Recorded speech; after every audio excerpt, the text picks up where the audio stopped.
Assalamualaikum warahmatullahi wabarakatuh. Perkenalkan, nama saya Triwahini, TGP Angkatan 11 Kabupaten Nganjuk. Di sini saya akan melakukan kegiatan wawancara dengan Kepala Sekolah SDN 2 Wonomoto bersama Bu Titi. Assalamualaikum Bu Titi. Waalaikumsalam. Bagaimana kabarnya? Alhamdulillah baik. Alhamdulillah baik ya. Bisa saya bantu? Ya, begini Bu Titi, ini saya ada tugas dari pendidikan guru penggerak di mana saya harus melakukan kegiatan wawancara kepada kepala sekolah untuk terkait dengan pengambilan keputusan.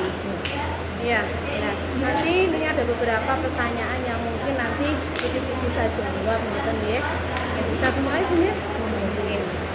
Yang pertama, selama ini ya, bagaimana Bu Titi dapat mengidentifikasi kasus-kasus yang merupakan dilema etika atau bujukan moral di sekolah yang Ibu pimpin? Baik, dilema etika dan bujukan moral itu dua hal yang kadang belum banyak dimengerti di antara kita nih. Kalau saya menangkap bahwa ketika kita berada di situasi dalam keadaan ada satu kebenaran dan yang satu salah, maka itu adalah bujukan moral. Tapi kalau situasi itu sama-sama di sini benar, di sini baik, dua hal yang sama-sama membuat orang bingung, adalah dilema etika. Oh begitu ya. Jadi antara benar dan benar, benar dan salah. Benar dan benar itu dilema etika, dan benar dan salah itu bujukan moral. Yang kedua, selama ini bagaimana Bu Titi menjalankan pengambilan keputusan di sekolah Ibu, ya, terutama untuk kasus-kasus di mana ada dua kepentingan yang sama-sama benar atau sama-sama mengandung nilai kebajikan. Jadi ini sama-sama benar ini. Ya, pengambilan keputusan itu memang agak sulit ketika kita berada di dilema etika, karena sama-sama benar. Maka dalam hal ini setidaknya ada 3 pedoman yang saya pakai. Yang pertama adalah saya menggunakan pola pikir 4 paradigma pengambilan keputusan, kemudian juga prinsip pengambilan keputusan ada 3 hal itu saya pakai. Kemudian dalam memvalidkan sebuah keputusan itu saya menggunakan 9 langkah pengambilan keputusan. Oke. Kemudian langkah-langkah atau prosedur seperti apa yang Ibu lakukan selama ini? Kalau kita berada pada sebuah dilema etika, maka langkah yang pertama adalah saya harus menemukan nilai-nilai yang bertentangan dulu. Kemudian memperhatikan siapa sih ini yang terlibat dalam masalah ini. Pihak-pihak yang terkait. Kemudian juga fakta itu kita cari, tidak hanya dari satu sumber, tapi beberapa sumber kita cari faktanya. Dan sejenak kita melihat bahwa permasalahan ini perlu kita uji. Apakah dari segi hukum, uji regulasi ya. Kemudian apakah ada yang salah dari segi hukum, apakah ada yang salah dari segi konstitusi. Kemudian bagaimana dengan keterkaitan perasaan kita ada di situ. Kemudian ini menyangkut kepentingan orang banyak atau individu dan sebagainya. Hal-hal itu menjadi pertimbangan yang harus saya lakukan. Terima kasih. Pertanyaan selanjutnya, hal-hal apa saja yang selama ini Ibu anggap efektif dalam pengambilan keputusan pada kasus-kasus dilema etika? Efektif itu ketika saya selalu menyertakan orang-orang yang berada di sekitar saya. Ada guru, ada wali murid, siswa itu sendiri, kemudian juga ada pengawas atau mungkin juga dinas. Itu akan efektif membuat saya semakin yakin bahwa keputusan saya itu tepat. Yang kedua juga selalu melihat bahwa segala keputusan itu membawa resiko. Kita pilih yang resikonya paling kecil sendiri. Itu efektif. Karena tidak ada sebuah keputusan itu yang nggak ada resikonya, pasti ada. Dan yang ketiga adalah bagaimana sebuah keputusan diambil itu membawa kebaikan di banyak pihak.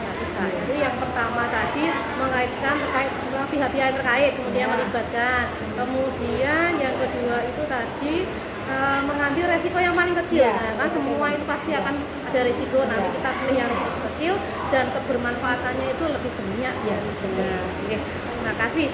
Kemudian untuk pertanyaan selanjutnya, hal-hal apa saja yang selama ini merupakan tantangan dalam pengambilan keputusan pada ini kasus-kasus dilema etika. Ya, tantangannya itu sama seperti yang disampaikan pada sebuah paradigma.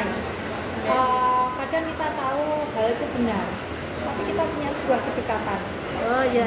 Nah, kadang kita Dilema pengen ini. adil, tapi kita juga kasihan. Kasihan. Harus yang mana ini yang Nah, dipilih? kadang kita tahu bahwa itu lebih pada kepentingan orang banyak, tapi yang satu ini sangat punya kedekatan. Kedekatan, Nah, ya. itu tantangan-tantangan Iya. yang ada pada dimensi paradigma maupun prinsip. Nah, Iya. apakah tantangan ini saya nanti mengambil keputusan itu berdasarkan peraturan apa yang karena belas kasihan, apakah saya menuju ke hasil akhir itu Iya. juga tantangan. Atau kepedulian itu tadi Iya, ya. apalagi kita punya adat ketimuran, ada rasa suka, iya, nggak benar. enak, Iya, itu kan nggak enak, mempengaruhi. menolak. Iya. Tetapi kalau rasa itu terus dikembangkan, maka kita tetap tidak akan bisa mengambil keputusan yang bijak. Iya, benar. Karena kita juga terbentur dengan Betul. peraturan ya. Iya, Bu, ya. iya. Oke. Selanjutnya, apakah Ibu memiliki sebuah tata cara atau jadwal tertentu dalam Ya. sebuah penyelesaian kasus dilema etika? Kalau saya sih pimpinan itu tidak memiliki jadwal yang pasti, tergantung keadaan dari permasalahan tersebut. Ketika itu urgen, penting, maka dengan segera saya harus bisa menyelesaikan. Berarti langsung Iya, berarti langsung diselesaikan di tempat. ya. Tapi walaupun langsung itu kan Ya. ilmunya sudah kita pegang. Ya. Nah, ilmu saya pegang, pertimbangan itu menjadi suatu hal yang sudah terbiasa. Ya. Kalau masih tataran teori kan kita sulit kelihatannya. Ya. Tapi kalau sudah terbiasa kita bisa dengan cepat mengambil sebuah keputusan. Berarti Kalau perlu- itu masalahnya ada jedanya, ya Ya. nanti kita lebih banyak untuk berpikir, sudah banyak melakukan mengambil keputusan. keputusan. Oke, berarti segera juga tidak ada jadwal khusus, tapi ketika ada permasalahan itu sudah situasional. Oke, kemudian ada prosedur yang dijalankan, Bu.